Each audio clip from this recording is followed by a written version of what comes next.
Good evening. This is Ronald Allen, managing change through strategic communication, sometimes referred to as effective communications. Well, tonight, as the cool air in the atmosphere takes over our community, I have decided to bring my recording down to the living room as I did last year. And even though the fireplace, I chose not to light it, it's all symbolic. And everything I do tonight, I have kind of prefaced around altered states. What do I mean by altered states?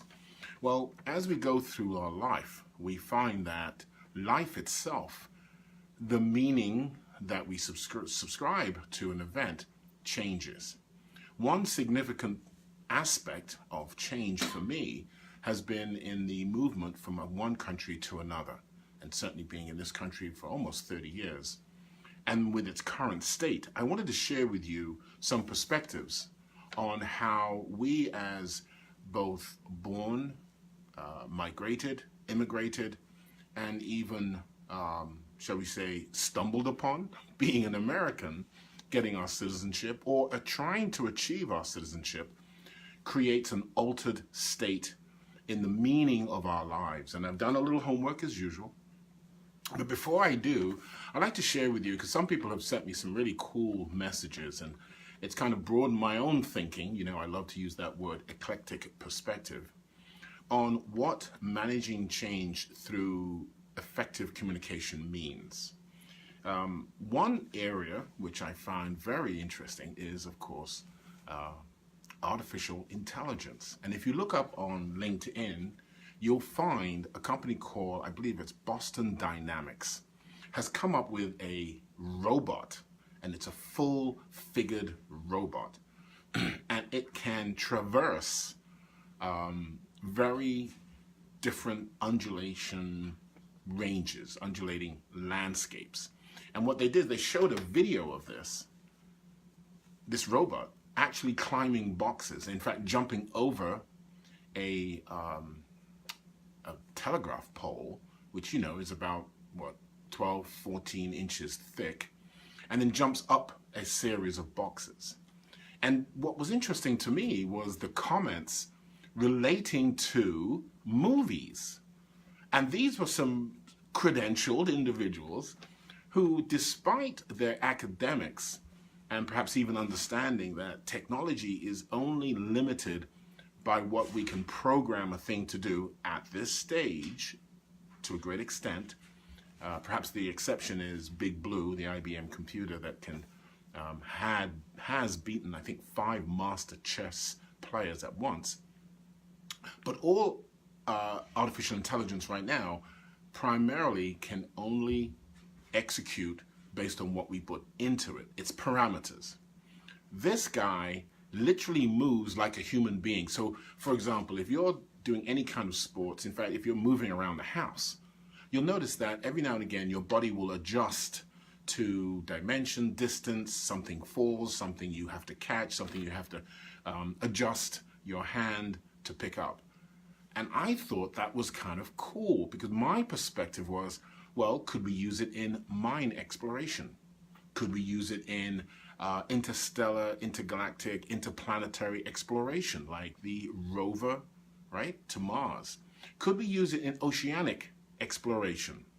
So again, when we talk about managing change through strategic and effective communication, we should, I suggest, I open the door to looking beyond our immediate need and understanding, and look at how the world really works, so that we, instead of pushing that proverbial ball, ever growing larger, up an ever steeper hill, we begin to understand the forces that are already in play, and that these developments, these evolutions, are inevitable because we are an exploratory species.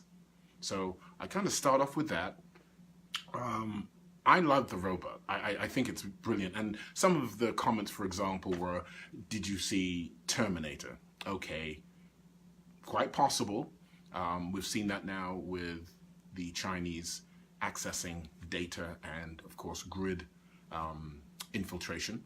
And then, of course, the most desirable movie, I, Robot, with Will Smith.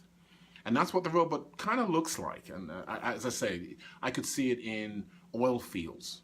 A gentleman that I helped do his certification for project management related a story of one of his technicians going out into the field, opening up the wrong valve, and literally the explosion blew him about 30 feet away and he tore his head off. If that happens too many times, and looking at the industry, look at insurance, liability, loss of family, loss of that worker in the workplace, loss to his family.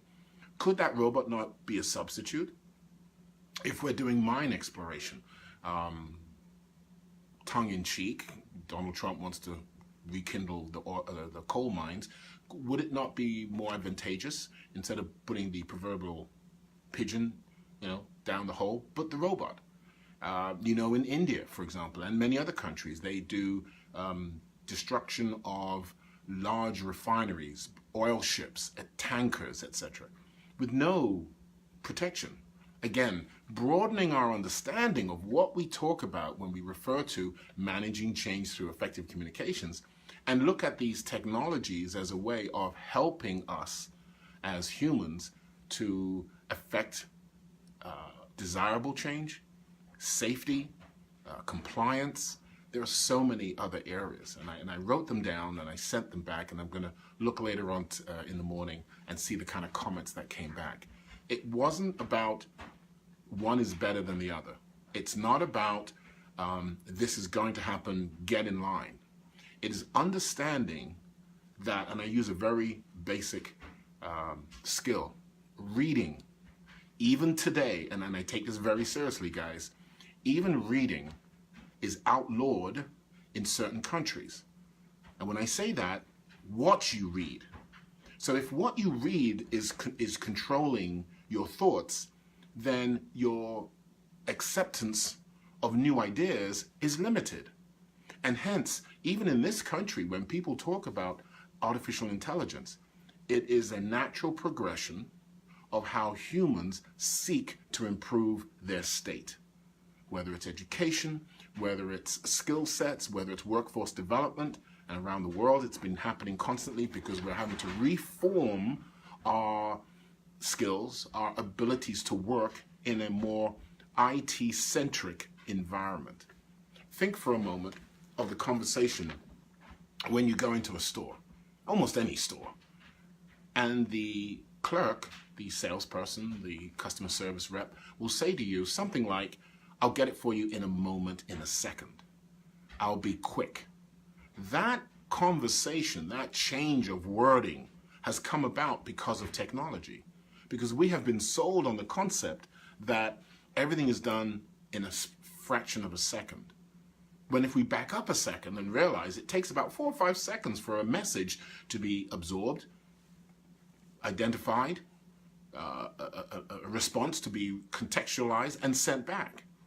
So now when people say, oh, the world is going too fast, oh, things are happening too quickly, you're not taking that moment to slow down yourself, slow down, stop the excitement in the exchange, and begin to manage your state, your response, and therefore the receiver, sender of that message in the overall exchange of ideas.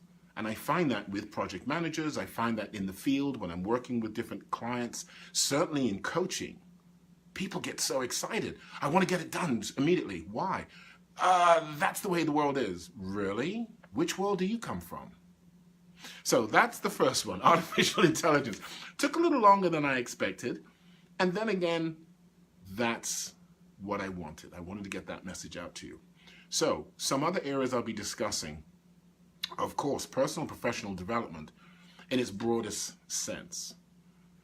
Most importantly, though, based on your experience, based on what you're trying to achieve, what have the results been with your current knowledge, your current approach?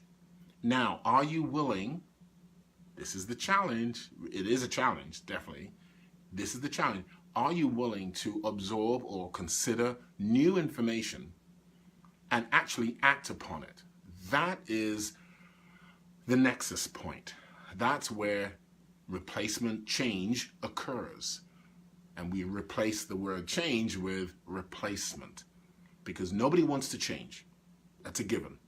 Replace, engage, even the word learning with some, the precursor is negative, right? We say, oh, I don't want to learn it.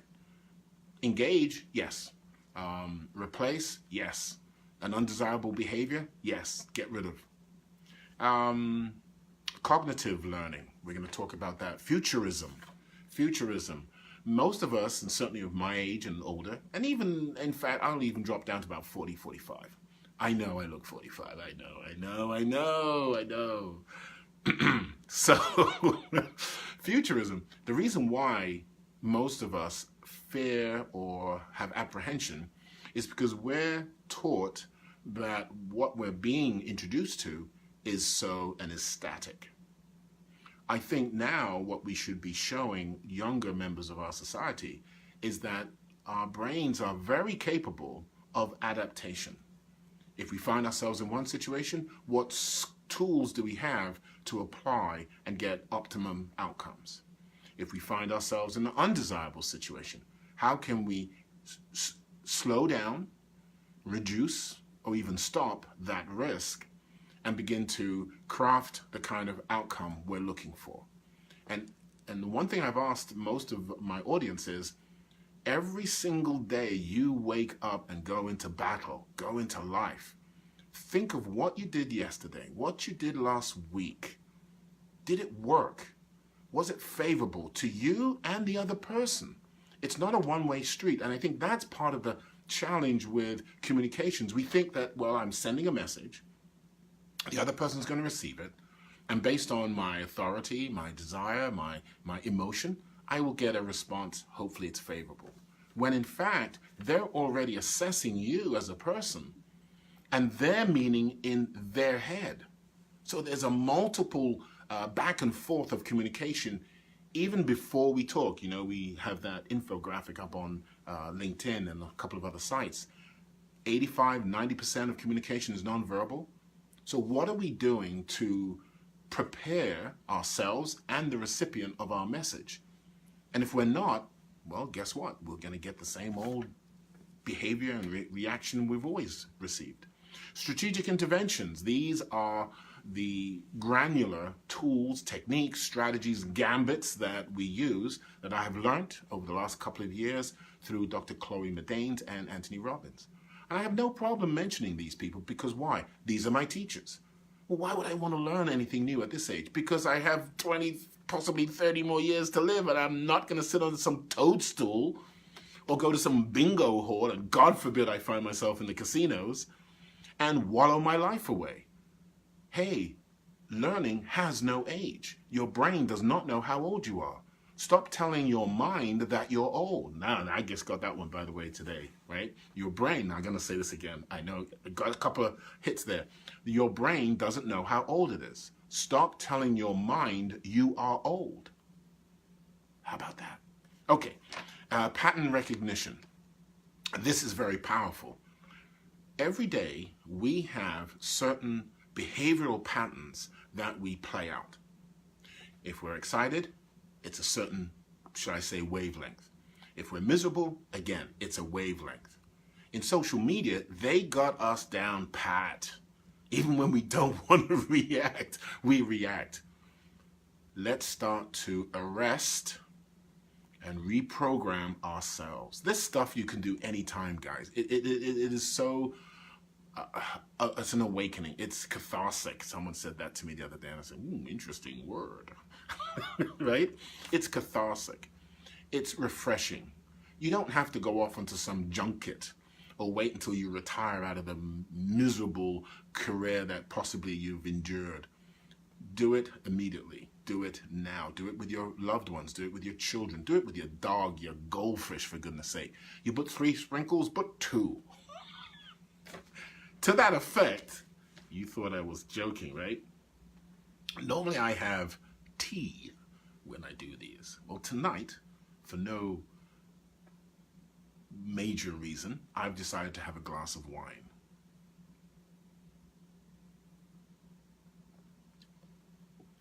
Yumbo. Why do I do that? Why did I just punch that in? Because I wanted to, because I can. Because it's one of the cold nights that's starting off the floor. I do not have a fire going, I don't need it. And I just wanted to give a thanks to some people that have helped me along the way. Some know that they've helped and others will never know. I'm saying that to you because when we talk about managing change through strategic and effective communications, it is every now and again, I think we should give a salute to our ability and our own courage. It is both an academic, it is very much an emotional, and it is very much a group effort that as we go through our lives, we realize that if things are not going our way, what are we willing to do to make that adjustment? What resources are we going to reach out to? Are we going to talk about behavioral economics? Do you realize that the discussion I'm going to really get into, we talk about altered states, when we look at immigration, when we look at migration, when we look at war, these things have to a great extent been studied and anticipate certain movements. And the cream of the spoils is always taken off the top. And I'll ask you to look back at any war, do some homework, Google it. For goodness sake, the world is so small because of this capability we have. But in your research, you will find that by and large, massive groups of people are constantly being moved, ebb and flow, to where economics is required. Here's a classic example. The three major sports in America, but what is it? Baseball, basketball, what's the other one? Baseball, basketball, football. You can tell I'm an American, right? Full-blooded and all. They've changed the start of their leagues to match the IRS reporting codes. I've mentioned before, corporations lay off between now and Christmas. Why? Because the first quarter returns must show favorable revenues for corporations. This is the type of intelligence we must exhibit as we go forward and begin to address some of the challenges in our lives. Why things are happening the way they are, what can we realistically do, and how can we optimize the outcomes and benefits that we want as individuals, as families, as citizens. Cognitive science, how we learn. Do you learn in the morning? Do you learn at night? Do you write things down? Do you need to watch videos? Do you need combinations? Do you need a group of people? Do you rather study privately? Get in tune with how you learn. One thing I do, by the way, when I start off with my project management certification courses, which I did one last month, we're doing one this October. Great group of people. These people come from different worlds. One lady came from graphic design. Brilliant. I did interior design. We got along like a house on fire. The gentleman came from utilities, and he does the studies on the movement of the fuels that go through these pipes and then are delivered both to commercial, industrial, and residential facilities. This guy was as calm as a cucumber, and I loved it. I said, I want you to coach me. And he just laughed. He's from Venezuela, brilliant guy. Cognitive, behavioral sciences, cognitive sciences, learning, understanding how you learn. Who do you get along with? Now here's the flip. Don't get coached by that person. Get coached by someone whose personality you may not like, yet their knowledge level is what you need, right? Don't get a coach that you get along with. That's not what you're there for. That's the problem with friends. They tell you what you want to hear. Well, self-development is not about what I want to hear. It's what I need to get what I think I want. And in order to test that, I need someone who's totally objective. Get someone who you don't get along with, yet whose knowledge, whose skills you can benefit from. So these are just some of the areas we're going to be talking about. Risk management, of course, artificial intelligence. I'm so far behind on that stuff. I love it. Gambits, that's the granular, tactical approaches we take. Even in your speech, even in if you're going to make a presentation, if you're trying to submit a bid, if you're trying to ask for a job, if you're asking your mommy or daddy for ice cream. These are the granular scripts that we should run in our head. Why? Because visualization, because of practicing monologues. Actors teach us that. Comedians teach us that. Professional people show us that practice makes perfect. Bruce Lee said there's only 7 moves, katas. Once you learn them instinctively, unconsciously,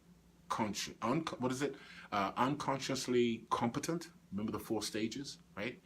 You have to be unconsciously competent in execution of what you're trying to do.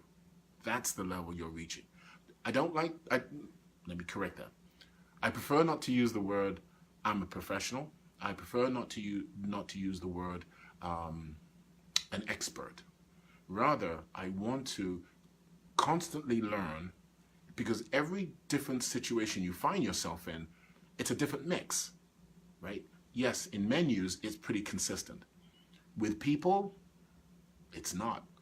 A bad day, a good day, from a different culture, a different mood, a different state that we're in, and the blend of ingredients must change accordingly. So let's get right back in and into the meat and potatoes of our discussion tonight. Altered states. We're talking about how war, killing each other,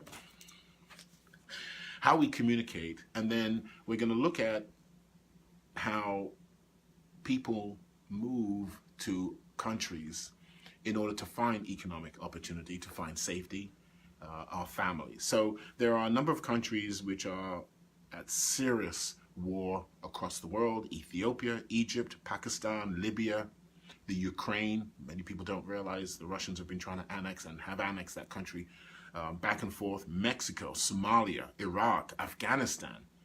Afghanistan is interesting because they don't really want to be controlled by any ideology, whether it's Russian, Western, and certainly religions. Somalia, Democratic Republic of Congo. Many people don't realize Africa is not the country. It's a friggin' continent, for God's sake. It just pisses me off when people say, oh, where are you from? Africa. Okay, I understand. No, you don't. You've got Sudan, you've got South Sudan, just like you have North and South Korea. Although, there's very difference because of the influx and impact of European interests. North and South Korea have been split. You've got Yemen, you've got Nigeria, you've got Syria. I met a young lady from Nigeria the other night.